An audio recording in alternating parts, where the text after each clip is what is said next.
अस्सलामु अलैकुम प्यारे दोस्तों। आज हम एक अहम सवाल का जवाब कुरान व हदीस की रोशनी में जानेंगे। मौदूअ की तमहीद। कुरान पाक की सूरह बकरा में अल्लाह ताली ने फरमाया, निसाउकुम हर्थुन लकुम फ़अतू हर्थकुम अन्ना शिअतुम। अल बकरा 223।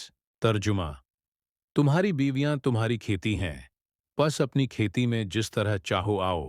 अब कुछ लोग उस आयत का गलत मतलब निकालते हैं और कहते हैं कि बीवी से आगे और पीछे यानी हर तरह हमबस्तरी जायज़ है, लेकिन ये बात हकीकत के खिलाफ है। सही तफसीर। उलमा और मुफस्सिरीन के मुताबिक खेती से मुराद है औरत का वो मकाम जहां से नस्ल पैदा होती है, यानी आगे वाला हिस्सा, शर्मगाह।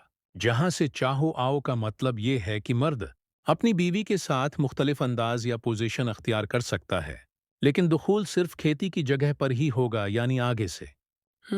इहादीस से वजाहत। एक, हज़रत इब्न अब्बास रदियल्लाहु अन्हु फरमाते हैं, मर्द चाहे सामने से बीवी के पास आए या पीछे से, लेकिन दुखूल सिर्फ खेती की जगह यानी फरज ही में हो।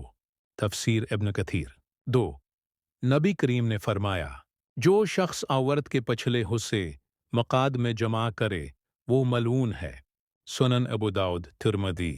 प्यारे दोस्तों, इस आयत का असल मकसद ये है कि जैसे किसान अपनी खेती की हिफाजत करता है और उससे अच्छी नस्ल लगाता है, ऐसे ही बीवी के साथ ताल्लुक़ रखने का मकसद भी पाकीज़ा नस्ल और ख़ानदान को आगे बढ़ाना है।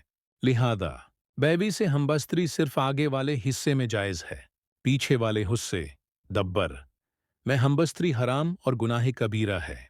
उम्मीद है आज का ये पैगाम आपको कुरान व हदीस की रोशनी में वाज़ेह हो गया होगा। अगर बात अच्छी लगी तो इस वीडियो को शेयर करें ताकि और लोग भी उस गलत फहमी से बच सकें। जज़ाकुम अल्लाह खैरन। अस्सलामु अलैकुम व रहमतुल्लाहि व बरकातुहू।